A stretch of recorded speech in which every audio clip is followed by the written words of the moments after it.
Hi everyone, Kym Siddons here, back again this week talking about posture. We're doing a Posture 101 module and specifically the 3 best exercises to reverse your posture or anti-slouching exercises. So I'm a physiotherapist, for those of you who don't know. I'm the founder of the Kym Siddons Physio business, where I'm empowering people towards health and wellness at their desk through posture education and exercise.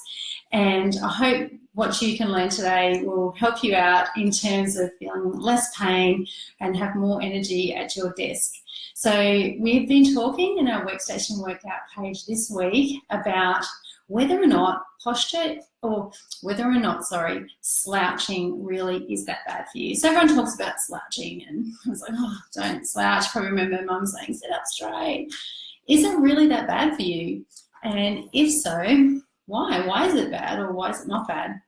So you probably have guessed, as a physiotherapist, yes, I'm passionate about teaching people that slouching is bad for you. We're really not that keen for you to spend lots of time putting pressure and strain on your body. So let's go through just a little bit of a recap as to why it's so bad for your body. So the first thing is that it puts a lot of strain on different structures in your spine. One of the main ones is your disc. People have probably heard about discs in your lumbar spine. So I'll have a little show of you so that you know what and where they are. Excuse my shorts, it is 40 degrees here still in Adelaide at the moment. So I'm showing a bit of leg today, I'm sorry, but excuse that. So if we come over here, I will show you a little bit of a glimpse of what a lumbar disc is. So we talked before about the structure of the spine, and in between our vertebra, we've got these little gel-like shock absorbers called discs. This is what they look like. Well, this is really not exactly what they look like in real life, but that's a bit of a model of what they look like. And they've got a bit of a jelly sort of core, and they really are quite good shock absorbers. Now, everybody's also probably heard a little bit about the pain and problems like sciatica, low back pain that occurs when you get injury to your disc, specifically bulging discs. Now, the thing with discs is, like any shock absorber, they function best when they've got a nice amount, or they're able to have a nice amount of balance through their structure. And if they spend most of their time with load in one particular direction, then that causes prolonged strain on that structure, and it's going to cause a breakdown, a deterioration in the integrity of the structure. In this case, it's the disc. So when we think about how we sit when we slouch, and I'll move the screen back here so you can see. If we slouch and spend a lot of time with our tail tucked under, like so, especially your tailbone tucked under and then your low back, and you're sitting at your desk away like this, and often we don't even realise it, but we probably all spend a lot more time slouching at a desk than we would like to or care to admit. Your nice S-bend curve in your back is tucked right under, and what that does is it starts to put pressure on the front of the disc so that it tends to bulge out the back. And when it bulges out the back, especially for long periods, that structure is really weakened, and you can sort of see the strain that it's causing.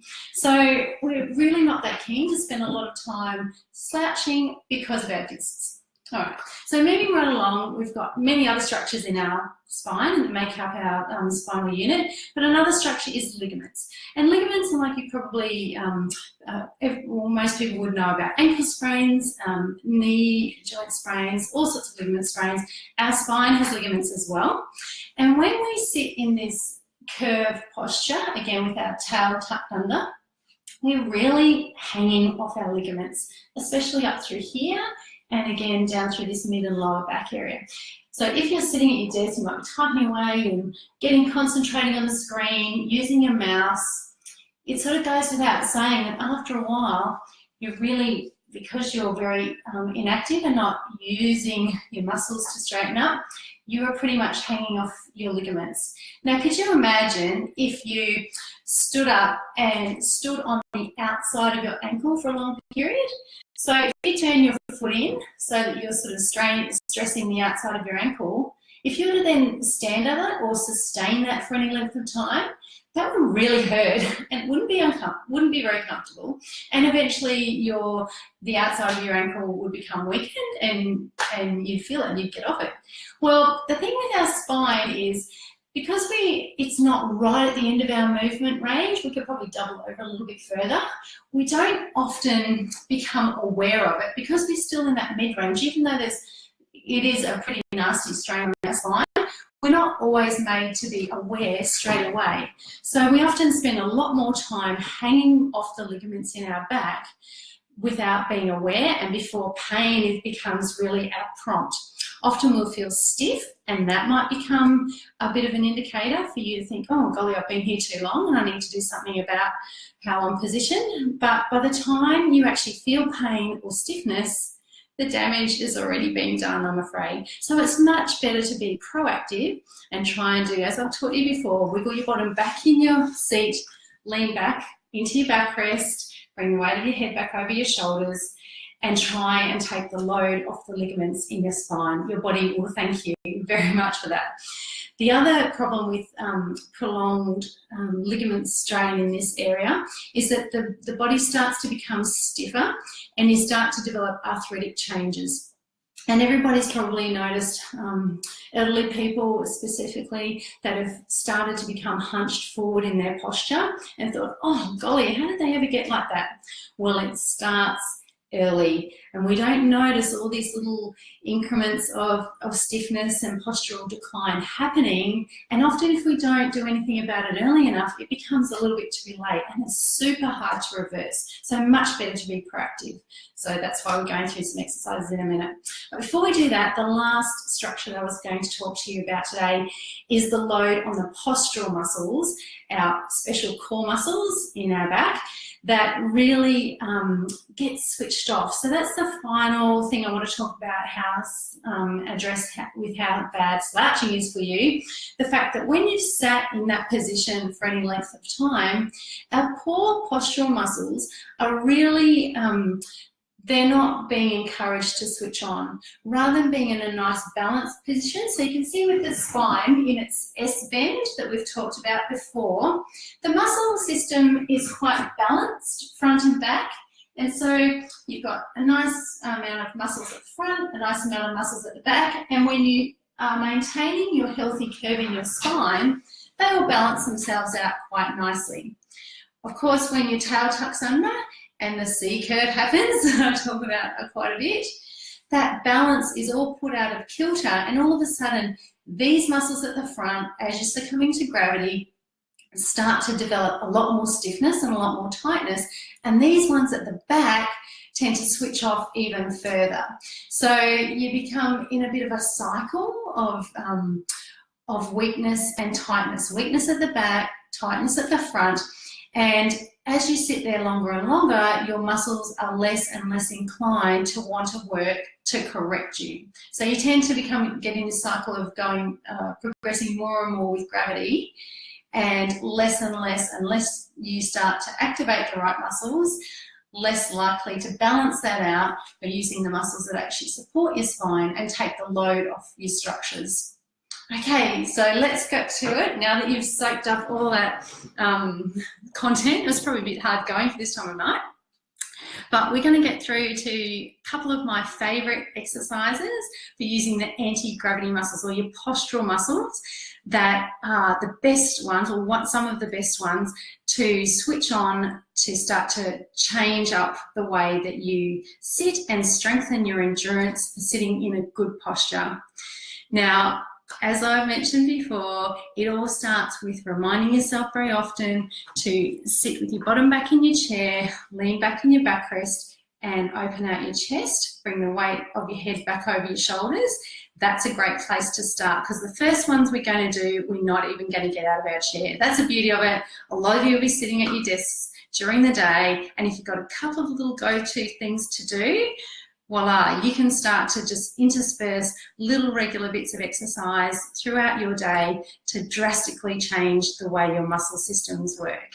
All right, so the first one we're going to do is just involving putting your hands, clasping your hands behind your head, leaning back into your backrest and opening out the front of your chest. So as long as it's comfortable, just take your elbows backwards, open out along the line of your collarbones, which is up through there. Okay. And now hold that and take a few deep breaths. And because we're actually involving your rib cage in this, so your rib cage attaches to this back part of your spine, you're really not only reversing that curvy part of your spine, but opening out the ribs as well. So you're providing an even bigger leverage to open out and reverse your posture. If you can hold it for a good 10 seconds and take a few deep breaths right down into the lower rib area, you might start to feel a pretty decent stretch there. As long as it's comfortable, you can actually take your arms a little bit further back and take a few more deep breaths. And have a bit of a break when you feel you need to. You should be able to feel the muscles at the back of your shoulder blades working reasonably hard to bring your shoulders back, and a bit of a stretch at the front. Okay, so never push into pain. We're in it for the long haul with this sort of thing. So you want to just make sure that you keep these sorts of things up regularly and often throughout the day rather than try and force it all at once. Okay? So after you've done that, probably about 3 times, holding for a good 10 to 15 seconds, then you can release and we'll move on to the next one. Wiggling your bottom back in the chair again and thinking about having your nice wide, I call them smiling collarbones, because you take them up and back in a little bit of a smile, just a little, and holding them there. If you've got arms on your chair, I'll move back so you can see. Place your arms on your chair, your collarbones nice and wide, and with the weight of your head back over your shoulders, I don't want you doing it like this. You should be able to feel, let me show you, that you can use the muscles at the back of your shoulder blades as you lift up and do a little chair raise. Okay, now if you don't have arms on your chair, no problems. Put your hands into a bit of a fist, pop them down beside your hips, or a little bit probably behind your hips, but just behind your hips so that you can get your collarbones again nice and wide and smiling, weight of your head back over your shoulders, and you can just lift up from there and hold it. As you hold, and we're going to go aim for a 10-second hold if you can, you should be able to feel the muscles at the back of your shoulder blades and the muscles at the back of your arms starting to do some good work, and open your chest and reverse your posture. So for our last rep, I'll put my arms back where I had them before, because I've got arms on my chair, nice wide collarbone, weight of my head back over my shoulders, and I'm going to do a chair raise. So it's a little bit like a bit of a tricep exercise. Well, it is a tricep exercise, but rather than being a dip, we're doing a raise using the arms of our chair. And I just want to make sure that you don't do this. It's all about keeping your shoulder blades down and relaxed. And if you can't go that far, no problems. You just go as far as you can.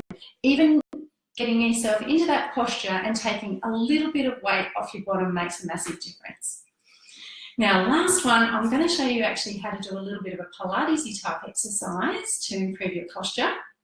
So I'm going to come forward from the front of my chair, and I would normally do this exercise with my hands leaning forward on my desk, but it's a little bit hard for you to see. So instead, I'll put my chair to the side and lock it against the side of the wall here.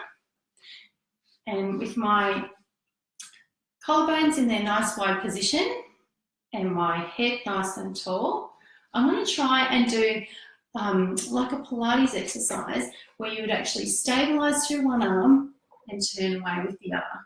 Okay? I'm not sure if anyone's done that before, or maybe in an exercise class. It's a lot easier on your desk. My chair's a little bit wobbly, so it's quite hard work for me.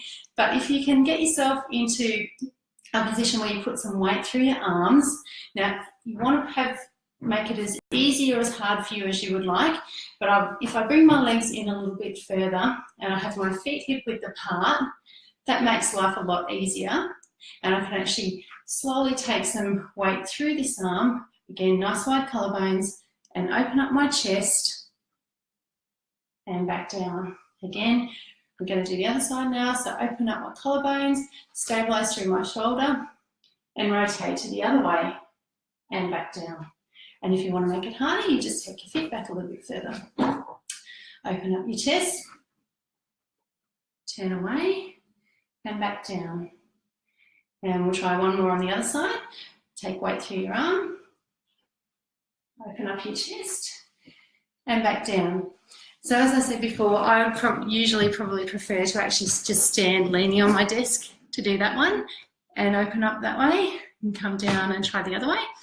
But it's a little bit tricky for me to show you there. So hopefully you've enjoyed just finding out a little bit more about some great ways you can switch on postural muscles at your desk. You don't even have to leave your workstation.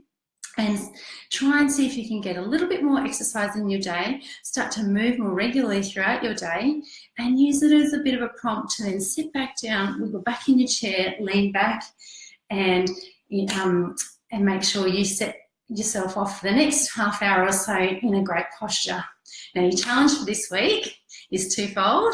Firstly, I still want you to try and catch yourself in your slouching posture if you are, and I want you to try and 3 times a day intersperse some posture exercise, anti-slouching posture exercises, especially while you're sitting at your desk.